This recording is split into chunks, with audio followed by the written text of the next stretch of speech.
Very few. So when you have such an exotic animal like myself and some other people present in this hall, take advantage because you don't meet us often because we are few. Who is willing to ask any question or make any comment? Please go.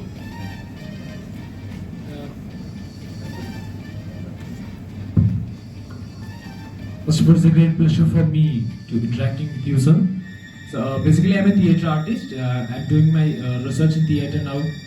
So I want to know that how the theatre training will use actors to develop their film acting.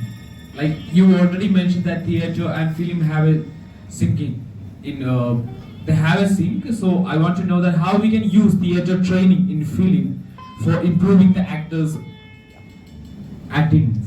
Well, in my experience, it helps a lot.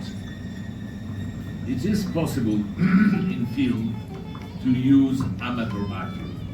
An amateur actor may act only according to what he really is.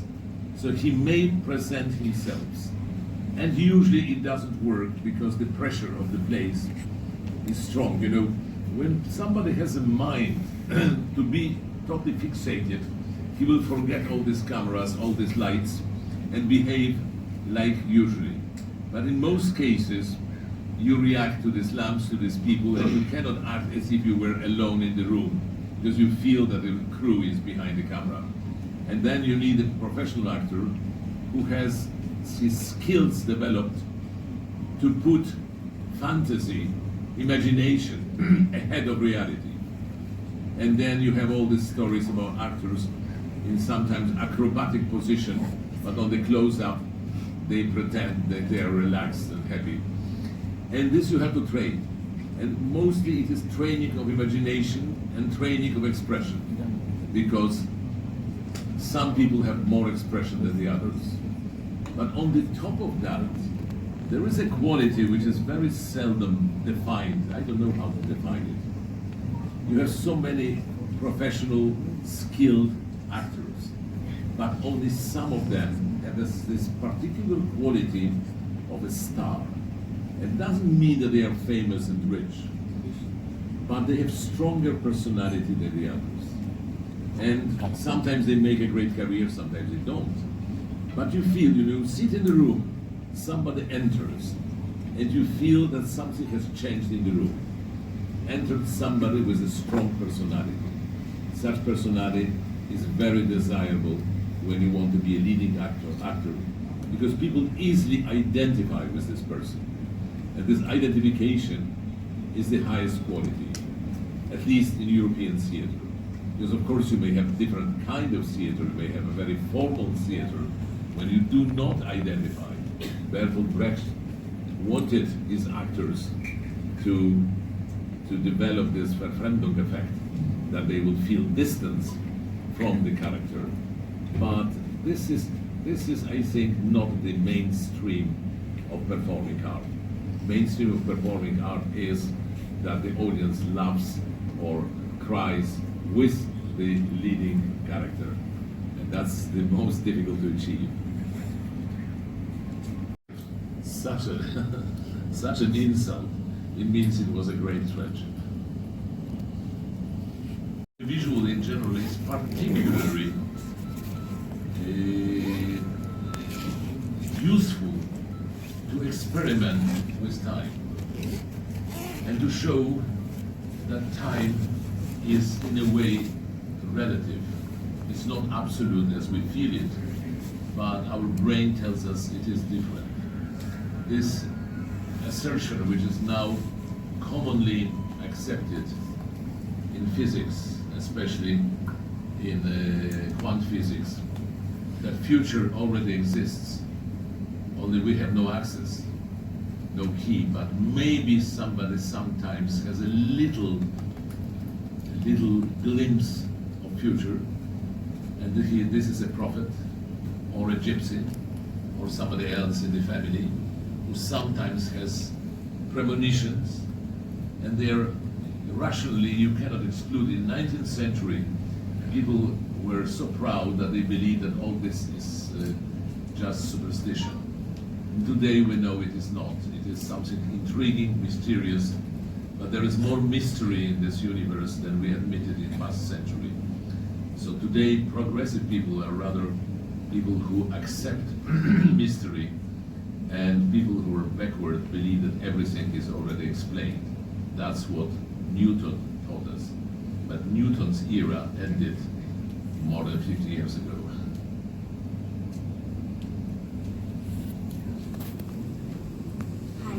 Very big chapter that I would like to write a book about what you ask. But can I say a few words that will make sense?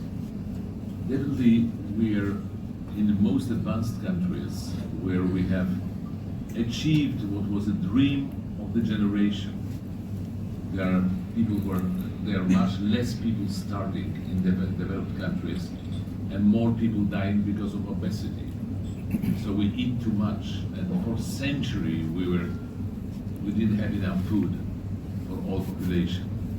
So our basic fear that we will be not in your climate, but in the rest of the world, that we will be frozen in winter, that we will be attacked by wild animals or by enemies. All this temporarily has vanished. And at the same time, love has vanished from the horizon. There is a strong sexual attraction, but it's not the same as love.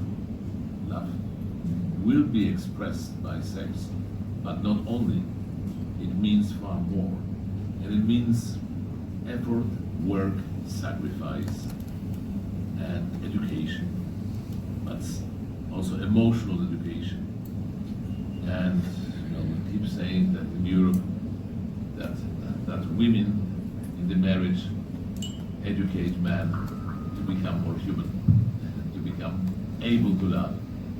So all this is an open space.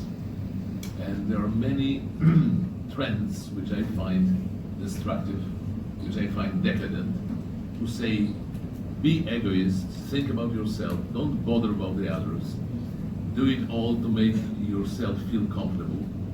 And that's what my film is about, this latest one. That this man who has it all, has money and comfort, and feels very, very miserable at the end, because he admits, without love, life has no sense. That's my belief too. Which is not human. So I don't compare religions, and I think we have in every culture religion is rooted. So in my culture I have more chances to get to some knowledge within my religion. But if I were born in another country, maybe I would have a different choice. Is it? I think so, yes, but they talk differently because also we humans are different. And sometimes this issue is very contrived and complicated, and sometimes it's very simple. I've seen recently a film which I recommend to other festivals. I've seen it in Kamerimage, a very nice international festival in Poland, Festival of Cameramen. But it was an Australian film when the Aborigine boy, a very, very illiterate, very primitive, is in the nunnery of Catholic Church. And all these nuns pray to get some mystical content.